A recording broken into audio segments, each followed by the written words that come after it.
This video is now taking it a step further where we want to find out what some of the zeros of the function are, and we're going to use the rational zero test and synthetic division. I would recommend that you write down the steps to these, 1 through 4.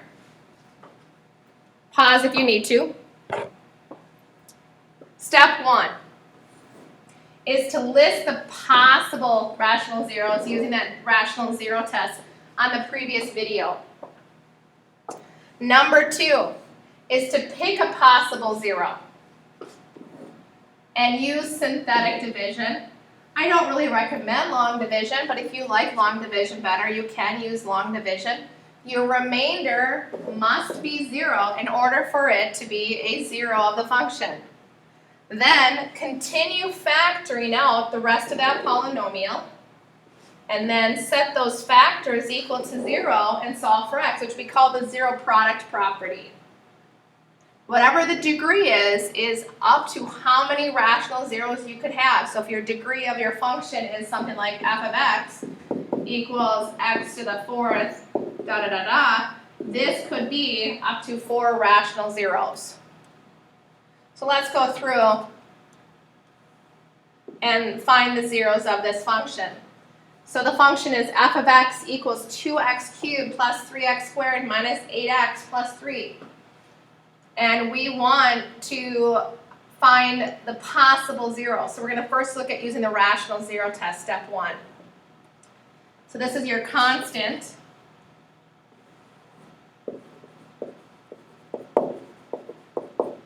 And this is your leading coefficient. And what you're going to do is you're going to list out the possible zeros. So you take the factors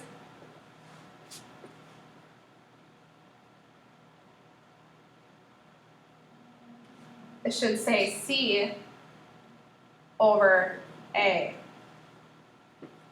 So the factors of C, which is your constant, over A, which is your leading coefficient. So the factors of C are 3 times 1, or negative 3 times negative 1, or positive and negatives there.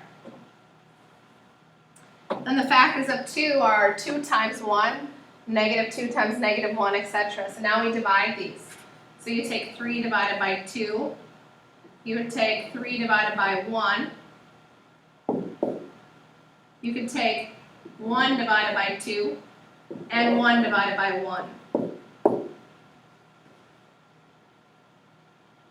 And that gives you those 4 possible rational zeros. But then you have to worry about the plus and minus. So it's plus or minus 3, plus or minus 3 halves, plus or minus 1, plus or minus 1 half. So those are your 8 possible zeros.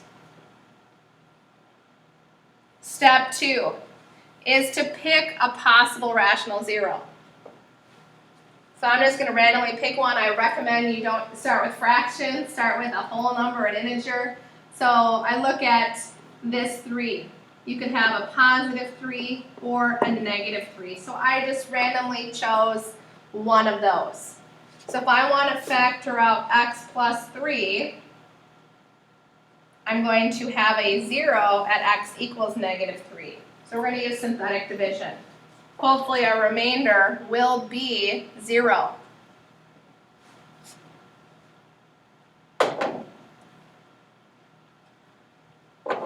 So our terms are x cubed, x squared, x constant.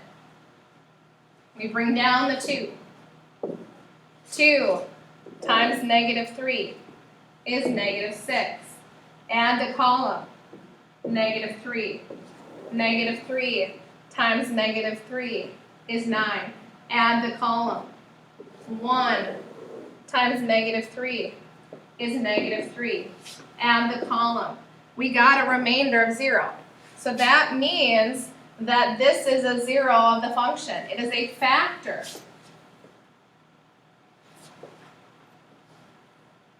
So we drop this polynomial by a degree. So now this is your x squared term, this is your x term, this is your constant, and your remainder. We only have to worry about this function here. we're going to continue factoring the rest of the function. So right now the function looks like this. F of x equals x plus 3 what we pulled out, and then this piece here is 2x squared minus 3x plus 1. So now we're going to continue factoring the rest of the function. The rest of the function is this green piece. Right here, we're trying to find out what are the two last zeros of this function. So this is a quadratic function. A quadratic function can have up to 2 zeros because the degree is 2. So we set the function equal to 0 and we solve for x. We taught you to, if you have a quadratic equation, try and factor it first. And if you can't factor, then use the quadratic formula. In this case, we have to use the AC method. So we say 2 times 1 is 2. What are the factors of 2 that add to negative 3?